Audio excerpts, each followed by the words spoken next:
Hello students, welcome to online study program of Carmel School. Today we are going to study the ninth chapter of Social Studies, Forests and Wildlife Resources. Listen carefully. The existence, progress and development of man is dependent on resource. अब इंसान का जो existence है होना या फिर उसका विकास या उसकी डेवलपमेंट उसकी तरक्की जो है वो रिसोर्स पे डिपेंडेंट है. We have been fulfilling our needs by getting them from nature since early times, wherein the forests are considered to be very important resource. हमारी जो भी ज़रूरतें हैं उसको कंप्लीट करने के लिए फुलफ़िल करने के लिए हम नेचर का इस्तेमाल करते हैं. मतलब कुदरत से प्रकृति से बहुत सारी ऐसी चीज़ें हैं जिसको लेकर हम उसका यूज़ करते हैं. इसीलिए फॉरेस्ट भी क्या है, एक इम्पॉर्टेंट रिसोर्स है. A general meaning of forest is the accumulation of trees, scrubs और heaps of grass in natural vegetation. Only that vegetation is included which can be raised naturally without the help of man. तो general term अगर हम समझें कि forest या फिर जंगल क्या होता है, तो जिसमें बहुत सारे ट्रीज़ यानी पेड़ होते हैं, स्क्रब्स यानी झाड़ियाँ होती है और ग्रास यानी घास होता है. और नेचुरल वेजिटेशन तो ऐसा वेजिटेशन जिसमें नेचुरली मतलब इंसान की हेल्प के बिना जो नेचुरली वहाँ पे वेजिटेशन बनता है, मतलब इंसान की हेल्प के बिना भी जो नेचुरली ग्रो होता है उसको हम कहते हैं natural vegetation. This is called virgin vegetation और इसको वर्जिन वेजिटेशन भी कहते हैं. Now such vegetation in India is available only in Himalayas, Sundarban and remote areas of Thar desert.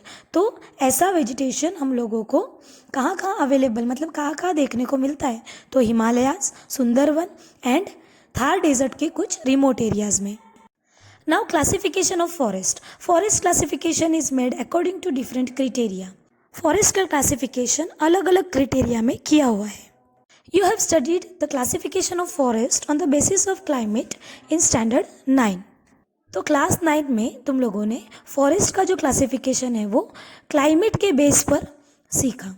Here we will know about 3 types of forest on the basis of administration, ownership and management. तो अब हम जो classification सीखेंगे वो on the basis of administration, ownership and management. Now types of forest according to administration. First, reserve forest. Such forest are under the control of the government directly. तो ऐसे forest जिस पे डायरेक्टली गवर्नमेंट का control होता है. Here there is restriction on lumbering, collection of woods और pasturing. और यहाँ पे रिस्ट्रिक्शन मतलब मनाही होती है. लुम्बरिंग मतलब लकड़ियाँ आप काट नहीं सकते वहाँ से, फिर कलेक्शन ऑफ वुड लकड़ियाँ इकट्ठा नहीं कर सकते, और पास्चरिंग मतलब जानवर चराने के लिए तुम लोग वहाँ पे नहीं जा सकते. Second, protected forest. This forest are looked after by the administration. ये ऐसा टाइप ऑफ फॉरेस्ट है जिसको लुक्ड आफ्टर मतलब एडमिनिस्ट्रेशन उसका देखभाल करते हैं, ध्यान देते हैं. Then local people are permitted to collect the wood and to graze their animals without causing any harm to the trees. तो वहाँ के जो लोकल पीपल है, लोकल जो पब्लिक है, उन लोगों को परमिशन होती है कि वो लकड़ियाँ इकट्ठा कर सकते हैं, अपने जानवरों को ग्रेजिंग यानी चराने के लिए छोड़ सकते हैं, लेकिन ट्रीज़ को किसी भी तरह का नुकसान पहुँचाए बिना. Now unclassified forest. This forest are still not classified. क्यों इनको अनक्लासिफाइड कहते हैं? क्योंकि अभी तक उनका क्लासिफिकेशन नहीं हो पाया है. There is no restriction on tree felling और एनिमल ग्रेजिंग. तो ऐसे जंगलों में किसी भी तरह का रिस्ट्रिक्शन नहीं है. वहाँ पे ना पेड़ काटने की मनाही होती है ना एनिमल ग्रेजिंग के लिए. Now classification of forest according to ownership, administration and management. The forests of India are classified into 3 types on the basis of ownership, administration and management aspect. तो इंडिया के जो फॉरेस्ट है वो 3 types के basis पे classified किए हुए हैं. वो है basis of ownership, then administration and management के पहलुओं को ध्यान में रखते हुए. उसका फर्स्ट है स्टेट फॉरेस्ट. सेंट्रल और स्टेट गवर्नमेंट कंट्रोल सच फॉरेस्ट. तो इस तरह के फॉरेस्ट पे जो गवर्नमेंट है उसका कंट्रोल होता है, सेंट्रल और स्टेट गवर्नमेंट का कंट्रोल होता है. Most of the forest of the country fall under this category. ज़्यादातर जंगल इसी कैटेगरी में आते हैं. Now communal forest. Local self government institution gram panchayat, municipalities, then corporations, district panchayat have control over such forest. तो local self government institute इस तरह के जो फॉरेस्ट होते हैं वो लोकल जो सेल्फ गवर्नमेंट होती है उसके कंट्रोल में आते हैं, जैसे कि gram panchayat, municipalities, corporations, district panchayat. Then private forest, such a forest is own by individuals. तो इस तरह के फॉरेस्ट जो ओन मतलब किसी की संपत्ति होती है, पर्सनल प्रॉपर्टी हम बोल सकते हैं इंडिविजुअल की. Such forest are found more in Odisha, Meghalaya, Punjab, Himachal Pradesh. तो इस तरह के फॉरेस्ट ज़्यादा हम लोगों को ओडिशा, मेघालय, पंजाब एंड हिमाचल प्रदेश में देखने को मिलते हैं. Some of the these forests are in haphazard condition or some of them are totally barren. अब इसमें कुछ फॉरेस्ट ऐसे हैं जो हैपेजर्ड मतलब ऐसे ही बिखरे हुए, उथल पुथल हुए ऐसी कंडीशन में हैं, और कुछ उसमें पूरी तरह से क्या है, बैरन मतलब खाली है. Now deforestation. तो deforestation means the destruction of forest. जंगलों को डिस्ट्रॉय करना, उनका नुकसान करना, उसका मतलब उसको कहते हैं deforestation. This is not a problem of our country alone but is one of the global problem. ये सिर्फ अपने देश की ही समस्या नहीं है, तो ये पूरे वर्ल्ड की ग्लोबल प्रॉब्लम है. It can be said that it is result of the progress of man. तो इंसान जो तरक्की कर रहा है उसी का ये नतीजा है. Trees are destroyed naturally. बहुत से पेड़ हैं जो कुदरती भी डिस्ट्रॉय हो जाते हैं. However it is negligible compare to the loss inflicted by human interference. तो लेकिन अगर हम कंपेयर करें कि इंसान जो इंटरफेयर करता है फॉरेस्ट लॉस करने में, उसके कंपेयरिंग में जो नेचुरल डिस्ट्रॉय होता है वो बहुत ही कम है. Then the impact of deforestation. The impact of deforestation is wide spread. अब ये डिफॉरेस्टेशन का जो असर है वो बहुत ज़्यादा हो रहा है. The quantity of carbon dioxide increases in the atmosphere. और कार्बन डाइऑक्साइड की जो क्वांटिटी है नेचर में वो भी क्या हो रही है, बढ़ रही है. Green house effect become more intense. Green house effect बहुत इंटेंस हो रहे हैं. With the remove forest cover the soil is eroded and the problem of farm fertility decreases. अगर जंगल ही नहीं होंगे, पेड़ पौधे नहीं होंगे, तो जो ज़मीन है वो पूरी तरह से खाली हो जाएगी और उसकी जो फर्टिलिटी है, उपजाऊ है, वो क्या हो जाएगी, डिक्रीज मतलब वो बिल्कुल ही कम हो जाएगी. In the of peninsular India the forest area is decreased largely due to deforestation.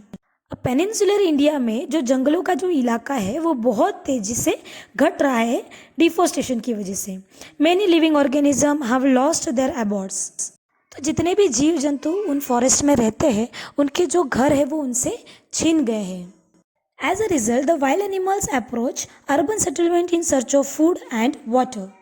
इसका नतीजा ये होता है जो जंगली जानवर जिनके घर उनसे छीन जाते हैं तो वो खाने की और पानी की तलाश में अर्बन एरियाज में घूमते घूमते चले आते हैं. More instances are recorded of carnivorous animals killing the domestic animals of those shepherd who live near the forest. तो ज़्यादातर ऐसा देखा गया है कि जो जंगली जानवर है वो जो पालतू जानवर होते हैं उनको खा जाते हैं. तो जंगल के पास में जो भी गडरिए लोग जो रहते हैं शेपर्ड, तो उनके जानवरों को, जो उनके पालतू जानवर होते हैं उनको वो खा जाते हैं, मार डालते हैं. Now remedies for conservation. Research should be carried out to find the option of wood. तो ऐसी रिसर्च होनी चाहिए कि हम लोगों को वुड का यानी लकड़ी का कोई और ऑप्शन मिल जाए. This will reduce the usage of would and it will save the forest. तो इससे क्या होगा कि लकड़ियों का जो इस्तेमाल है वो कम होगा और हम फॉरेस्ट को बचा सकेंगे. Wherever the trees are to be cut inevitably for the development work or for necessity, new trees of the same species should be grown. तो जैसे हम डेवलपमेंट के लिए या ज़रूरतों के लिए जो पेड़ काटते हैं तो उसकी जगह पे हम दूसरे और पेड़ लगा भी सकते हैं, उगा भी सकते हैं.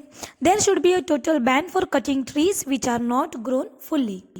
और जो पेड़ जो पूरी तरह से विकसित नहीं हुई है, डेवलप नहीं हुए हैं, उनको काटने पे पूरी तरह से बैन मतलब प्रतिबंध लगाना चाहिए. Those industries which receive their raw material from the forest should be compelled for afforestation for future needs. तो ऐसी इंडस्ट्रीज जिनका रॉ मटेरियल जंगलों से उनको मिलता है तो उन लोगों को एफोरेस्टेशन के लिए मजबूर किया जाना चाहिए, मतलब कंपलसरी उनको फ्यूचर नीड्स के लिए, अपने भविष्य की ज़रूरतें पूरी करने के लिए जो नए पेड़ है वो उगाने चाहिए. Under the name of eco tourism the forest cover should not be damage and should be strictly control. Eco tourism के अनुसार जो फॉरेस्ट कवर एरिया है वो उसको किसी भी तरह का नुकसान या डैमेजिंग नहीं करना चाहिए और वो स्ट्रिक्टली कंट्रोल होना चाहिए. Wide spread public awareness program should be organize among the local people. तो जो लोकल जनता है उन लोगों को जागरूक करने के लिए बहुत ज़्यादा पब्लिक अवेयरनेस के प्रोग्राम होने चाहिए. The importance of forest and their conservation strategies should be included in the syllabus of school and colleges. School और कॉलेजेस के सिलेबस में जंगलों का क्या क्या महत्व है और उनको कैसे कंजर्व करना चाहिए उसकी स्ट्रैटेजी इंक्लूड होनी चाहिए, तो सारे बच्चों को भी जंगल का जो इम्पोर्टेंस है वो पता चले. They should explain the necessity of forest conservation. Then social forestry and agroforestry should be developed intensively by taking planned steps for the necessity of fodder and firewood. जो सोशल फॉरेस्ट्री है और agro forestry है उसको develop करना चाहिए और वो भी पूरे प्लान के साथ. तो जो जो चीज़ें हमको जंगलों से अवेलेबल होती है जैसे चारा, लकड़ी, तो उसको उनकी जो ज़रूरत है वो भी हम पूरी कर सकें. In place of firewood alternative options like solar energy, natural gas etcetera should be implemented. तो जंगल की जो लकड़ियाँ हैं उसके बिहाफ में जो उनका सब्स्टिट्यूट जैसे हम सोलर एनर्जी है, नेचुरल गैस है, इनका भी इस्तेमाल कर सकते हैं. Forest resources should be used sparingly. Forest के जो रिसोर्स है उनको स्पैरिंगली मतलब सोच समझ के इस्तेमाल करना चाहिए. In order to make the process of tree growth faster and healthier infested trees should be removed. तो अगर आप चाहते हो कि फॉरेस्ट की जो ट्रीज़ है उनकी जो ग्रोथ वो फास्ट हो या फिर वो हेल्दी हो तो उनके आसपास जो ऐसे इन्फेस्टेड मतलब ख़राब जो पेड़ पौधे हैं उनको रिमूव कर देना चाहिए. Then forest fire causes heavy damage to forests. अगर जंगलों में आग लग जाती है तो भी जंगलों को बहुत ज़्यादा नुकसान होता है. अ सेपरेट सिस्टम और a force at national level should be created for dodging the fire. तो ऐसा एक अलग सिस्टम या ऐसी एक फोर्स नेशनल लेवल पे हम लोगों को बनानी चाहिए जिससे जो फॉरेस्ट फायर है उसको हम रोक सकें. Due to the increased means of transportation and easy travel, thousands of pilgrims reach the religious places in forested area to attend the Bandara, fairs or the Parikrama. At that time, the litter should be cleared properly, otherwise the forests are polluted. क्योंकि transportation के जो साधन है वो बहुत ज़्यादा बढ़ गए हैं, इसीलिए जो धार्मिक लोग हैं वो ऐसे रिलीजियस सेंटर्स पे सबसे ज़्यादा दर्शन करने के लिए जाते हैं.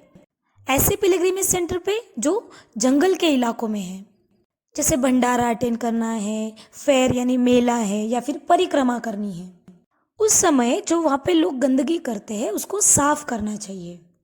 नहीं तो पूरा जो फॉरेस्ट है वो क्या हो जाएगा, पॉल्यूट हो जाएगा, प्रदूषित हो जाएगा. An area should be demarcated and reserved for animal pasture. तो ये एरिया एक तरह से मार्क करना चाहिए कि इतना ही एरिया रिजर्व है एनिमल पास्चर मतलब जानवर चराने के लिए. Then wildlife diversity. There is a large diversity in climate and physiography in India.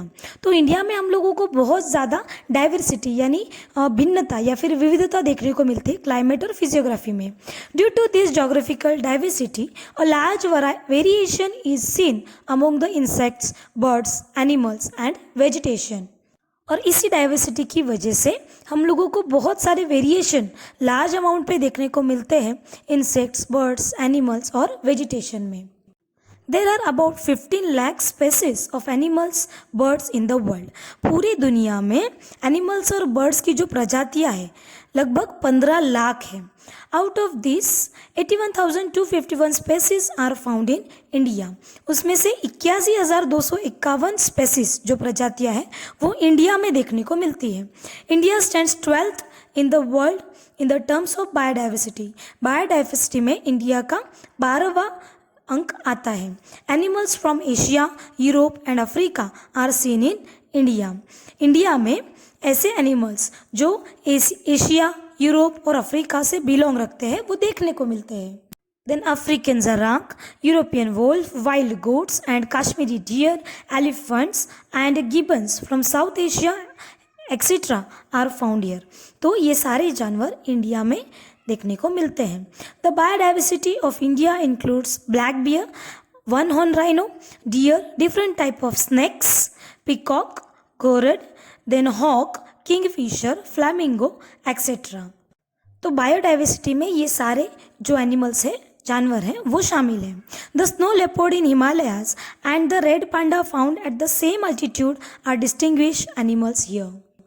तो ऐसे स्पेशल एनिमल, खास तरह के जो एनिमल होते हैं जैसे स्नो लेपर्ड हिमालय में और रेड पांडा, मतलब वो जो ऊंचाई पर ही हम लोगों को पाए जाते हैं। Then currently India is the only country in the world where tiger and lion are seen moving in their natural abodes. तो पूरी दुनिया के अंदर जो टाइगर एंड लायन है वो इंडिया में ही देखने को मिलते हैं, जो अपने घरों में मतलब उनका जो नेचुरल एबोर्ड है वहाँ पाए जाते हैं। During winter migratory birds from distant places throng into the watershed area of Keoladeo national park, then Bharatpur and Nal Sarovar in Gujarat to spend winter. जब विंटर सीजन होती है तब जो माइग्रेटरी बर्ड्स है वो बहुत दूर दूर से इन वाटरशेड एरियाज में आती है, जैसे Keoladeo national park in Bharatpur and Nal Sarovar in Gujarat to winter spend करने के लिए। Sea turtle come to lay egg along the sandy coast of Odisha, Indian python, various snake and the king cobra are found in the southern rain forests. तो sea turtle है वो क्या करते हैं, अंडे देने के लिए जो ओडिशा का सैंडी कोस्ट है वहाँ पे आते हैं।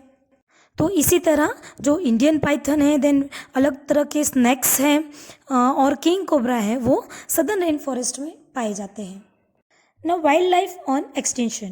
Today many wild animals in the world are on the verge of extinction. तो आज दुनिया भर के जितने भी वाइल्ड एनिमल्स हैं वो एक एक्सटिंक्शन की कगार पे है, मतलब लुप्त होने की कगार पे है।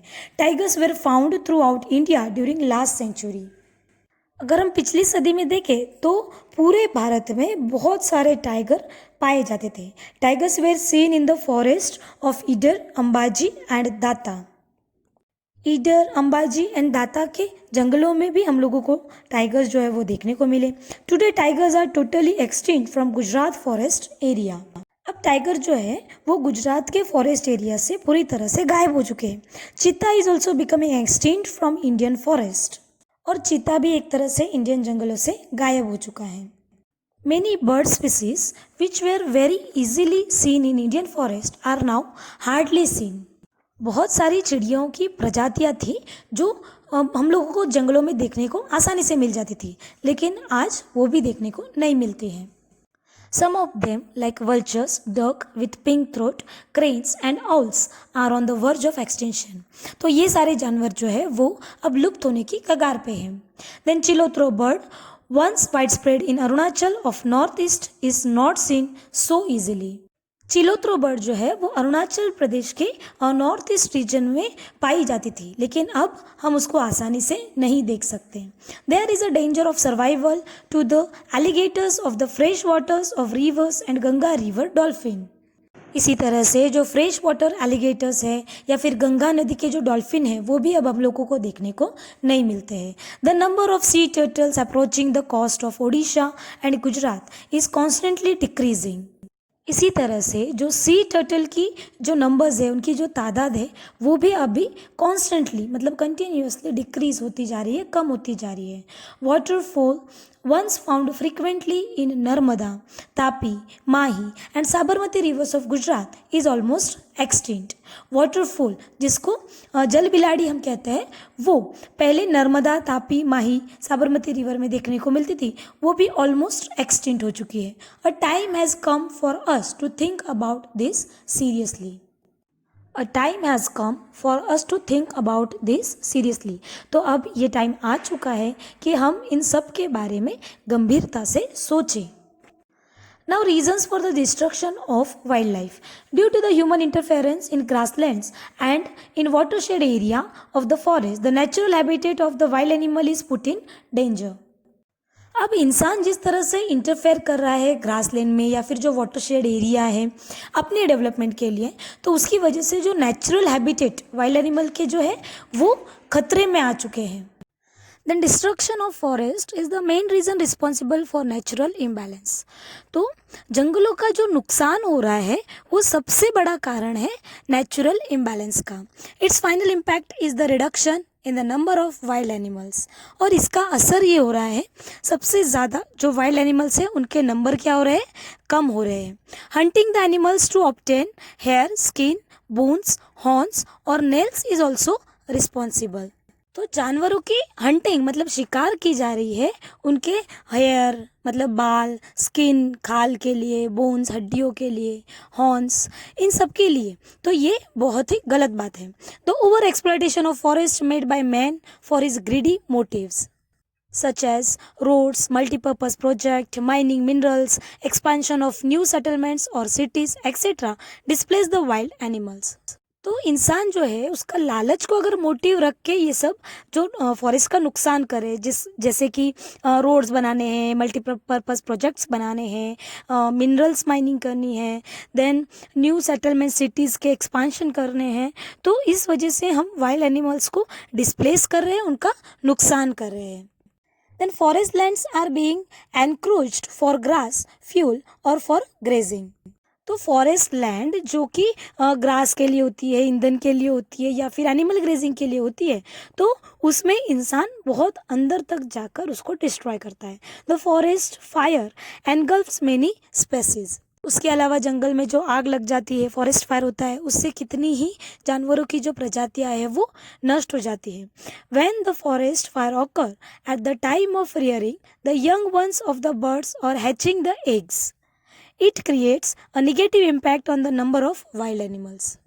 जिस समय चिड़िया या फिर बर्ड्स हम जो बोलते हैं, तो वो जो जंगलों में उनके खेलने के दिन होते हैं या फिर ऐसे जो अंडे होते हैं उनमें से जो बच्चे निकलते हैं, इस टाइम में अगर जंगल में आग लग जाए तो उसका असर कितनी निगेटिविटी उनमें आ जाती है और बहुत ज़्यादा नुकसान वाइल्ड एनिमल्स का होता है, उनके नंबर में कम हो जाते हैं. Then due to the loss of their natural habitats many animals without any abode come into conflict with man and sometimes even lose their lives.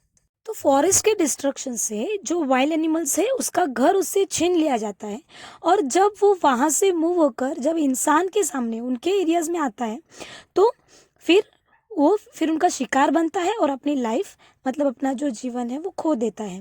Hunting to procure biomedicine और things which make perfume also bring the species on the verge of extinction. अब जानवरों की शिकार की जाती है biomedicine के लिए या फिर परफ्यूम के लिए, तो ये भी एक बहुत बड़ा कारण है उनके मतलब एक्सटिंक्शन का. इस वजह से बहुत सारे ऐसे स्पेसीज जानवरों की जो प्रजातियां हैं वो एक्सटिंक्शन की कगार पे हैं. Now, measures of preservation of wildlife. It is necessary to change our attitude and perception towards the forest. तो सबसे पहले हम लोगों को हमारा जो नज़रिया है, हमारा जो एटीट्यूड, जो हमारा बिहेवियर है, वो हम लोगों को चेंज करना पड़ेगा जंगलों के लिए. We consider it as a source of unlimited income. तो हम ऐसा सोचते हैं कि ये जो है हमारी सबसे बड़ा इनकम का सोर्स है और अनलिमिटेड मतलब कभी भी खत्म नहीं होगा, जो कि हमारी गलती है. It must be preserve. तो उनको प्रिजर्व करना बहुत ज़रूरी है. Only then the natural habitats for wild life can be saved. अगर हम ऐसा करेंगे तो ही हम वाइल्ड लाइफ के जो नेचुरल हैबिटेट्स हैं उनको सेव कर सकते हैं, बचा सकते हैं. Maintain the balance of number between the herbivores and the carnivores in the forest. For this steps like maintaining the water source in the forest and restriction on grazing of domestic animals should be taken. जो herbivore और carnivore animals हैं उनके बीच की जो संख्या है उसको maintain रखना, उसको बचा के रखना, उसमें बैलेंस रखना ज़रूरी है. फॉर दिस स्टेप्स, और इसके लिए हम लोगों को ऐसे स्टेप्स लेने होंगे कि जिससे वाटर सोर्स जो है वो मेंटेन रहे. देन जो डोमेस्टिक एनिमल जो ग्रेजिंग के लिए हम लोग छोड़ देते हैं उनका रिस्ट्रिक्शन होना चाहिए. Then there should be strict laws to ban hunting. तो शिकार करने पे स्ट्रिक्टली बैन यानी प्रतिबंध होना चाहिए. Those laws should be implemented very harshly और स्ट्रिक्टली इन सारे लॉज को लागू करना होगा। Heavy punishment should be inflicted for illegal mining in forest area and fine should be imposed. अगर गलत तरीके से फॉरेस्ट एरिया में माइनिंग की जा रही है तो उस पर हेवी पनिशमेंट भी होगा और उसके खिलाफ स्टेप्स भी लिए जाएंगे।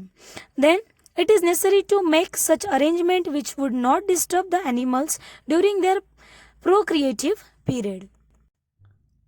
और ये जो मेजर्स है वो लेना बहुत ही ज़रूरी है, इनकी अरेंजमेंट करनी है तो ताकि जो एनिमल्स हैं वो उनके प्रोक्रिएटिव पीरियड में डिस्टर्ब ना हो। A study should be made about the likely effect of fisheries, forest gathering or tourism in the forest and steps should be taken accordingly। तो स्टडी होनी चाहिए कि इन सब डिस्ट्रक्शन का फिशरीज पे, फॉरेस्ट गैदरिंग्स पे क्या असर होता है और उसके लिए स्टेप्स, ऐसे कदम भी हम लोगों को उठाने चाहिए। Program should be arrange to bring wide spread awareness in the society.